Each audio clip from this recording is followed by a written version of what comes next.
রাখা হতো, পাড়ায় মহিলারা এখান থেকে যেতে পারতো না, সারা রাস্তা গার্ড করে বসে থাকতো আজ বিগত 15 বছর ধরে।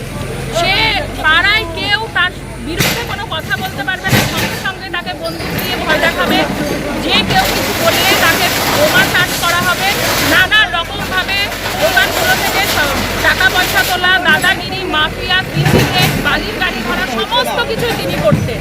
আজকে তার পার্টি অফিস ভেঙে গুঁড়ো করে দেওয়া হচ্ছে। ফুলিয়ায় বিজেপি পঞ্চায়েত থাকতে থাকতে কোনো সিন্ডিকেট, কোনো মাফিয়া, কোনো মস্তান, কোনো দুষ্কৃতী বসবাস করতে পারবে না। তাদের সকলকে জেলের ভাত খেতে হবে, জেলে ঢুকতে হবে। কতগুলো পার্টি অফিস ভাঙলেন আজকে? আমরা থেকে 4টা পার্টি অফিস ভাঙলাম, তৃণমূলের পার্টি অফিস। আচ্ছা, একটা কথা শোনা যাচ্ছে নাকি অভিষেক বন্দ্যোপাধ্যায়ের ভাই হবে। হতে পারে, এদের আবার ভাই বোনের কোনো ঠিকুটি কুস্তি আছে নাকি? এরা নিজেরাই বলতে পারবে না নিজেরা। এদের ভাই বোন যে অভিষেক ব্যানার্জির, সে যদি ভাই হয় তাহলে ভাবুন তো অভিষেক ব্যানার্জি নিজে কি?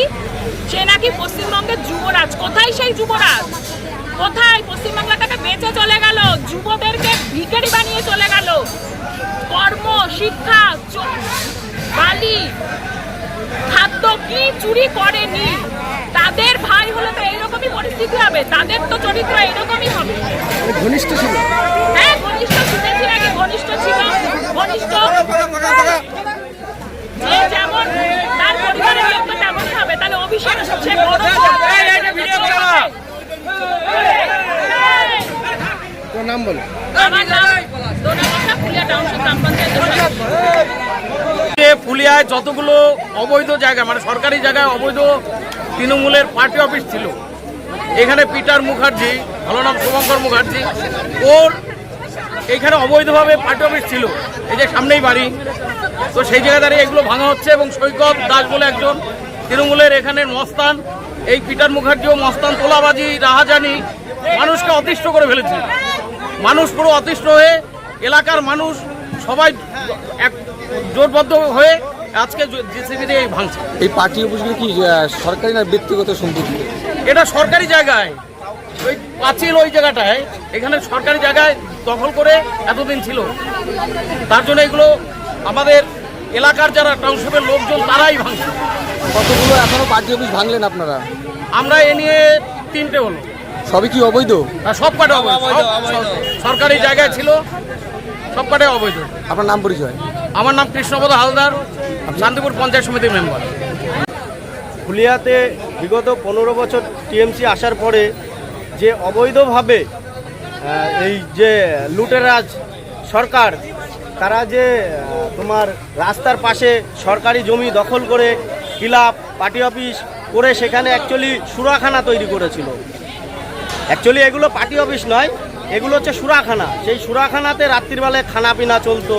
সেই খানাপিনা চলার যে জায়গাগুলো, সেইগুলোকে ভেঙে দেওয়া হচ্ছে। এইটা কি মূলত আপনার অবৈধভাবে নির্মাণ ছিল, অবৈধ জায়গাতে? দেখুন, এটা তো দেখতে পাচ্ছেন রাস্তা, রাস্তার পাশে সম্পত্তি দখল করে পার্টি অফিসটা তৈরি ছিল। এখানে কি অসাধু কোনো কার্যকলাপ কি হতো? অবশ্যই এখানে হচ্ছে সাধারণ মানুষ যারা বিপদে পড়তো, তাদেরকে এখানে ওনার কাছে যদি সুরাহার জন্য আসা হতো, তাদেরকে ভয় ভীতি দেখিয়ে টাকা পয়সা নিয়ে তাদেরকে তাড়িয়ে দেওয়া হতো। এখানে বহুত অবৈধ চলতো। আচ্ছা, আপনার জয়লাভের পর যে বুলডোজারের কথা বলেছিলেন, সেই বুলডোজারে কি আজকে আজ পড়লো ফুলিয়ায়? না না না, এটা হচ্ছে সেই বুলডোজার আজ নয়, এটা হচ্ছে সাধারণ মানুষের জনরস। এগুলো হচ্ছে বেআইনিভাবে যে পার্টি অফিস, যে সম্পত্তি দখল করে নির্মাণ করা হয়েছে, সেইগুলোর উপরে অভিযান চলছে। কতগুলো দলীয় কার্যালয় ভাঙলেন এখনো পর্যন্ত? দেখুন, এইরকম যতগুলোই অবৈধভাবে নির্মাণ করা হয়েছে সেগুলো প্রত্যেকটাই ভাঙা হয়। আপনার নাম পরিচয়? প্রদীপ সরকার, শান্তিপুর মণ্ডল 2-এর প্রাক্তন সভাপতি। গরিবের সূর্য ট্রাস্ট, স্বপ্ন নয়, কাজের কথা। শুরু হয়েছে গরিবের সূর্য ট্রাস্টের সদস্য অভিযান।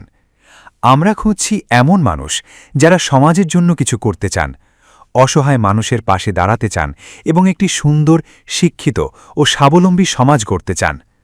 আমাদের লক্ষ্য, গরিবের সহায়তা কার্ডের মাধ্যমে মানুষের পাশে থাকা, মা শক্তি কার্ডের মাধ্যমে মহিলাদের স্বাবলম্বী করে তোলা, ফ্রি ইংলিশ মিডিয়াম স্কুল চালু করা, যুব সমাজকে কর্মসংস্থানের সঠিক দিশা দেখানো।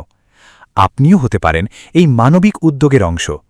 একটি মিস কল দিলেই সদস্য হিসেবে নিবন্ধন করতে পারবেন।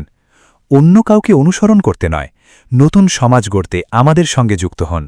মানুষের পাশে থাকা মানুষকেই মানুষ বেছে নেয়। গরিবের সূর্য ট্রাস্ট, মানবতার আলো মানুষের জন্য।